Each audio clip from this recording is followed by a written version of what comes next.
कुल मिला के हम लोग इस बात को कह सकते हैं कि ना सिर्फ थियरी इंटरेस्टेड है कि उनको जॉन सीना के साथ समर स्लैम में मैच चाहिए, बल्कि खुद जॉन सीना इसको लेकर इंटरेस्टेड है। अब क्या हुआ मैं आपको समझाता हूँ। देखो, थियरी को इंटरव्यू के अंदर पूछा जाता है समर स्लैम के साथ जॉन सीना के सामने चैंपियनशिप डिफेंड करने के बारे में, तो थियरी ने यहाँ पर भर भर के रिस्पेक्ट कर दी। मतलब यूजुअली आपको पता है जो थियरी हैं जब वो टेलीविजन के ऊपर आते हैं वो कहते हैं मैं ही सबसे महान हूँ। इवन एक लाइव इवेंट के अंदर एक वीडियो नहीं दिखाई थी मैंने आपको, जहाँ पर उन्होंने ये कहा था कि जॉन सीना तू कोई चैंपियन नहीं है, मैं greatest United states champion ever जिसने WWE के अंदर इस टाइटल को कभी पकड़ा है वो हूँ।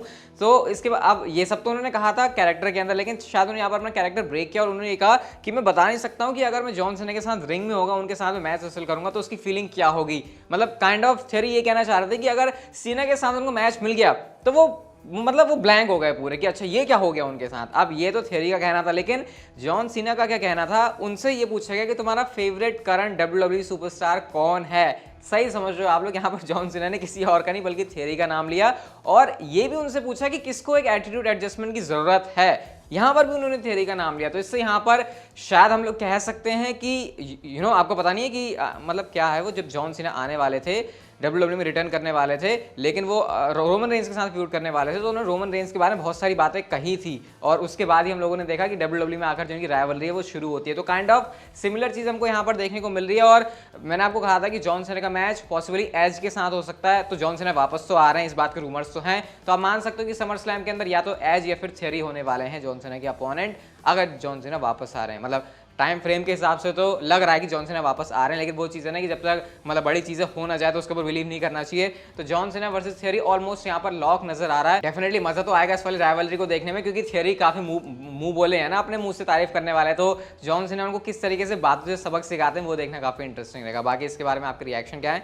कॉमेंट सेक्शन में आप लोग मुझे बता सकते हो। मनी इन द बैंक का तो सीन आपको पता ही है, एलिजेंट स्टेडियम के अंदर पहले ये होना था, जहां पर काफी सारे स्टेडियम के अंदर लोग आते, लेकिन WWE ने कैपेसिटी कम कर दी, 12,000 के आसपास जो शायद है अब WWE वहाँ पर जो अटेंडेंस है उनको लेकर आएगी। लेकिन फायदे की बात ये हुई है WWE के लिए कि खचाखच एकदम धाड़ धूड़ जो मनी इन द बैंक की सारी टिकट्स है वो बिक गई हैं। 10,000 के आसपास WWE ने कैपेसिटी अभी ओपन करी है और ऑलमोस्ट बिक भी चुकी है। 700-800 के आसपास जो टिकट्स हैं वो बस यहाँ पर बची हुई हैं। तो सेल तो WWE को काफ़ी अच्छी मिली मनी इन द बैंक के लिए, लेकिन कंपैरेटिवली एलिजेंट स्टेडियम के हिसाब से देखें तो ये कुछ भी नहीं है, मतलब लिटरली कुछ भी नहीं है। बट अब WWE ने वेन्यू चेंज कर दिया, तो अब ऐसा तो है नहीं कि वेन्यू है तो लोग घुसेड़ दो तुम, वेन्यू चेंज हो गया तो उसके बाद जो कैपेसिटी है वो भी कम हो गई।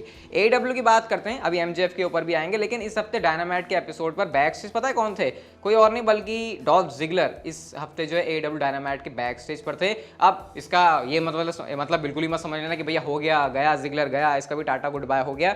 जो जिगलर के भाई हैं रायन, वो भी AEW के लिए काम करते हैं, तो पॉसिबली मतलब उनके रिलेशन बेसिकली डॉल्फ जिगलर काफ़ी अच्छे हैं AEW से, क्योंकि उनके भाई वहाँ पर कम्पीट करते हैं, तो लिंक आपस में बन ही जाता है। इसके अलावा जो लाना है वो भी बैक स्टेज ही थी AEW डायनामाइट के एपिसोड में, तो ये कुछ ऐसे अंदर की बातें हैं। हाँ जिगलर हैं तो ये समझ लो आप लोग कि अगर WWE ने कुछ भी चुल करी जिगलर के साथ तो उनका रास्ता क्लियर है, जाके वो सीधा AEW में जाके बैठ जाएंगे। आए थे कि बात WWE को सही से पता होनी चाहिए, लेकिन मुझे ऐसा क्यों लग रहा है कि जिगलर की जिस तरीके की बुकिंग चल रही है WWE में शायद उनका कुछ भला नहीं हो सकता। यार मुझे वाला टाइम याद आता है जब सर्वाइवर सीरीज में जिगलर का क्या मतलब टॉप पे पहुंच नहीं गया था, जब वो जॉन सीना की टीम में से अकेले बंदे ने जो है एंड तक वो लड़ा था और अपनी टीम के झोली में उसने विक्ट्री डाली थी। पता नहीं भाई वो जिगलर कहाँ गया और WWE की बुकिंग करने वाले वो लोग कहाँ गए हैं। अब MJF के बारे में बात कर लेते हैं। इससे पहले बात करूंगा गाइस, अभी आयुष के साथ में पॉडकास्ट का एपिसोड रिकॉर्ड करने वाला हूँ, शुरू से लेकर एंड तक MJF की क्या पूरी कहानी है। मतलब आपको वो पॉडकास्ट का एपिसोड सुन के ऐसी फीलिंग आएगी कि आपने जो है कोई एक ड्रामेटिक मूवी सी देख लिया जिसमें सस्पेंस वगैरह ये सब है। तो अभी वो एपिसोड अभी आया नहीं है, वो हम रिकॉर्ड करेंगे उसके बाद आपको देखने को मिल जाएगा, तो उसके लिए भी आप लोग बने रहना।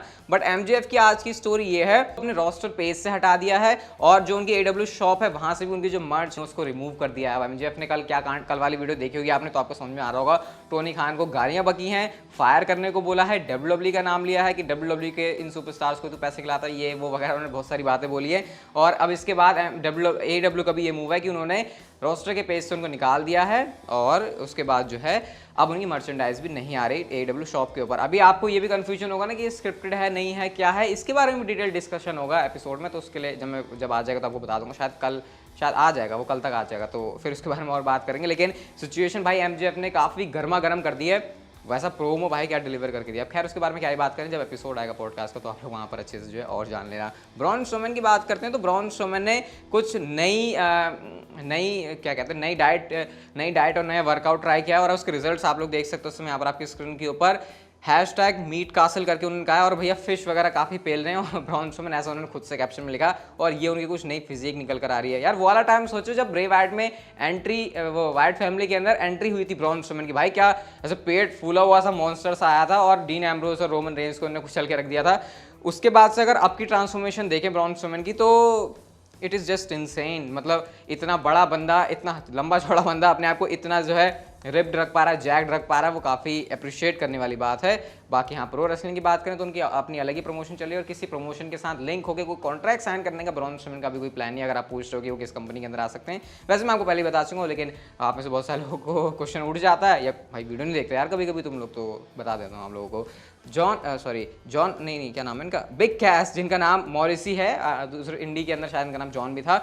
बिग कैश की बात करें तो पीडब्ल्यू इनसाइडर के अकॉर्डिंग इम्पैक्ट रेसलिंग के साथ जो कॉन्ट्रैक्ट है बिग कैश का वो खत्म हो चुका है और अब उनकी डायरेक्शन पॉसिबली है वहां से जाकर किसी और कंपनी के लिए लैंड होने की। और जब मैं बात बोल रहा हूँ तो कान फिर से खड़े हो जाते हैं AEW फैंस के भी, WWE फैंस के भी, AEW कंपनी के भी, WWE कंपनी के भी, कि हाँ ये बंदा इस समय थोड़ा हॉट टॉपिक है, इसको अपनी कंपनी के अंदर उठाकर ले आते हैं। और वैसे भी WWE ने पोटेंशियल देखी थी बिग कैश के अंदर, इसीलिए उन्होंने उनको अपनी कंपनी के अंदर साइन किया था। लेकिन तब से लेकर अब में अगर कंपेरिजन करें बिग कैश का तो ज़मीन आसमान का, आप लोगों की फिजिक यहाँ पर देख ही सकते हो। अब वैसे मैं आपको बताया था कि बिग कैश ने AEW के अंदर अपनी अपीयरेंस ऑलरेडी कर ली, वो मैंने आपको बता दिया था, लेकिन वो अभी फ्री एजेंट है क्योंकि इम्पैक्ट के साथ वो थे, और इम्पैक्ट और AEW का तो आपको पता क्या सीन चलता है। तो यहाँ पर हो सकता है दोनों कंपनीज जो इनको अपने साथ लॉक करने की कोशिश करें। अभी ज़्यादा मुझे अंदर की कॉन्ट्रैक्ट की बातें नहीं पता चली है इसके बारे में, अभी जस्ट ऊपर ऊपर का ही है, शायद इसको मैं और ज़्यादा इसको रिफाइन करके आपको इसके बारे में कल कुछ और अपडेट दूंगा। बट हाँ बिग कैश अगर अपना मन बनाए तो शायद वो WWE कंपनी के अंदर भी आ सकता है। और वैसे भी आपको पता है WWE अपने पुराने सुपरस्टार्स को जो एक बार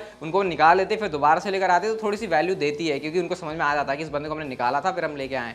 रिसेंट का एग्जांपल कोडी रोड्स देख सकते हैं, हालांकि सबके केस में ऐसा नहीं होता, तो हो सकता है बहुत जल्दी आपको जो बिग कैश हैं वो WWE कंपनी के अंदर भी देखने को मिल जाए। बाकी उसके बारे में कोई अपडेट आएगी तो वो आपको चैनल के ऊपर मिल जाएगी।